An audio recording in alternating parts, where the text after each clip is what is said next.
আসসালামু আলাইকুম সুপ্রিয় দর্শক শ্রোতা বন্ধুগণ, আশা করি আপনারা ভালো আছেন। ইনশাআল্লাহ আমিও ভালো আছি। আপনাদের সাথে গুরুত্বপূর্ণ কিছু কথা আলোচনা করবো বলে আমি আজকে ভিডিও করা। আমি দেখতে পাচ্ছেন এই যে আমার পেয়ারা বাগান, এখানে মাঝে এই যে এটা আছে, এখানে আছে 3 জাতের পেয়ারা আছে আমার গাছের মাঝে। এখানে মাঝে এই বাগানের মধ্যে 3 জাতের পেয়ারা আছে। এই যে গাছটা আছে যেটা গোল্ডেন এইট টাইপ পেয়ারা, এটার মাঝে এখনো পেয়ারা আছে। একটা পেয়ারা দেখাই আমি আপনারা, এখন বর্তমানে সিজন না, এর পুরো বিভিন্ন সাইজের পেয়ারা এখনো আছে আমার।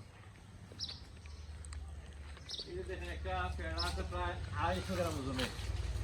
এই যে একটা পেয়ারা আছে দেখেন এখনো, এই যে দেখেন এটা প্রায় 200-250 গ্রাম ওজন আছে একটাই।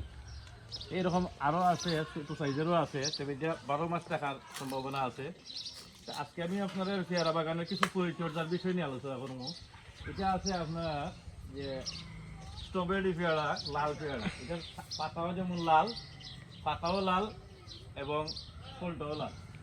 আমি আপনারা অলরেডি দেখতে পাচ্ছেন আমার প্রত্যেকটা গাছের গুঁড়ার মধ্যে মাটি কুড়া দেওয়া আছে। মাটিটা কুড়ার পরে এটার ভিতরে আমি অনেকটা গোবর সার দিছি এবং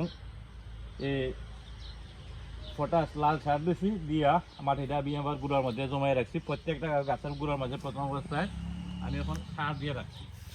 এখন সার দেওয়ার পরে আপনারা একটা জিনিস খেয়াল করবেন, পেয়ারা বাগানে যারা আছেন এই যে গাছটার মধ্যে প্রচুর পরিমাণ কুশি জমাইছে গুঁড়ার মধ্যে। আমি এটা আগে খাটার কথা আছে, কিন্তু খাটতাম পারতেছি না, সময়ের অভাবে ভিডিও করতাম পারতেছি না, বা আমি কাজও ধরতে পারতেছি না। এই যে প্রচুর পরিমাণ কুশি দেখা দিছে, এই গুঁড়ার কুশিগুলো আপনারা রাখবেন না। গুঁড়ার কুশিগুলো যেগুলো আছে এগুলা গুঁড়ার থেকে এগুলা রেখে দিবেন, এগুলা রাখার প্রয়োজন নাই। এই গুঁড়ার কুচিগুলা যা আছে সব পূর্ণ খাইতে দিলেই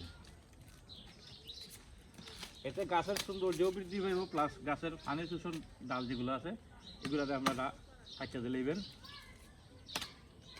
এতে গাছের গুঁড়ার শক্তি বৃদ্ধি পাইব গাছের উপর দিকে, গাছের সৌন্দর্য বাড়বো এবং গাছের ফলগুলা পরিপুষ্ট হইব। এইভাবে দেখার পরে আপনারা প্রত্যেকটা গাছের মধ্যে দেখবেন যে পানি শোষক ডাল যেগুলো আছে, গুঁড়ার যে ডালগুলো আছে এই গুঁড়ার ডালগুলা একবারে গাছের সাথে দাঁড়ালো কোনো জিনিস দেখাতে লাগবেন।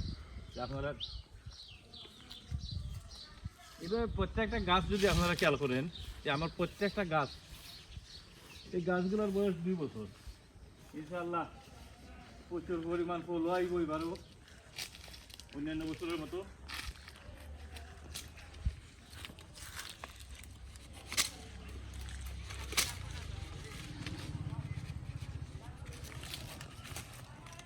এই ডালগুলা গুঁড়ার ডালগুলা খাইতে দিবেন। পেয়ারা চাষের ব্যাপারে যে কথাগুলো আমি করার চেষ্টা করলাম, যে আপনারা প্রত্যেকটা গাছের গুঁড়ার মধ্যে এখন বর্তমানে যেভাবে আমি দিছি আপনারা চাইলে এভাবে দিবেন, এবং গুঁড়ার মধ্যে যেন কোনো পরিমাণ আগাছা নাই, পরিষ্কার, এবং গুঁড়ার মধ্যে যেমন আগাছা পরিষ্কার তেমন গুঁড়ার মধ্যে খানিও দেওয়া হয়েছে।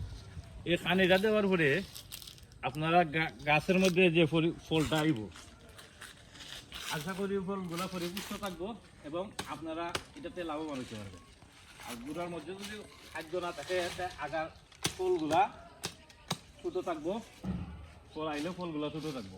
আপনারা গুঁড়াটা পরিষ্কার রাখবেন এবং সার এইভাবে পরিষ্কার রাখবেন এবং সার দিবেন। পরিষ্কার রাখলে আপনারা 2টা ফায়দা আছে। একটা ফায়দা হইলে গিয়ে গাছের পর্যাপ্ত পরিমাণ খাদ্য পাইব গাছে, এবং সেই সাথে ফল হইব পর্যাপ্ত পরিমাণ, ফলগুলোর মধ্যে রোগ বলাই থাকবো কম। আমার প্রত্যেকটা গাছই আশা করি সুস্থ এবং সবল আছে। এখন বর্তমানে সামনে যে বৃষ্টির সিজন হইতেছে, বৃষ্টি পড়ার মাত্র আমার গাছের মাঝে প্রত্যেকটার মাঝে গাছের মাঝে জুম ফল আইব, ফুল দিব ইনশাল্লাহ। এইভাবে যদি আপনারা আপনার পরিচর্যা করতে পারেন আশা করি পেয়ারা বাগানটি আপনারা সফলতা লাভ করতে পারেন। আজকে আমি একটা সাধারণ ছোট্ট একটা বাগান দেখাইলাম, আমার আরও বাগান আছে, অবশ্যই পরবর্তী টাইমে আপনারা দেখানোর চেষ্টা করবো। এখানে মধ্যে 3 জাতের পেয়ারা আছে। এই 3 জাতের পেয়ারা চাষের মধ্যে কোনো লস নাই, আপনারা নিঃসন্দেহে কাজ করতে পারেন। এমনকি কারোর যদি পেয়ারার চারা মনে করেন পেয়ারার চারা প্রয়োজন হয়, আমার কাছে কলম করা পেয়ারার চারা আছে, আপনারা আমার সাথে যোগাযোগ করতে পারেন।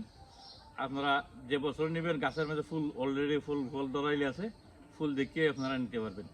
গোল্ডেন এইট টাইপ পেয়ারা চারার জন্য আমার সাথে যোগাযোগ করতে পারেন। সবাই ভালো থাকবেন, এবং ভিডিওটা ভালো লাগলে লাইক শেয়ার কমেন্ট করবেন। আর কৃষি পরামর্শের জন্য আমার সাথে যোগাযোগ করতে পারেন। আসসালামু আলাইকুম।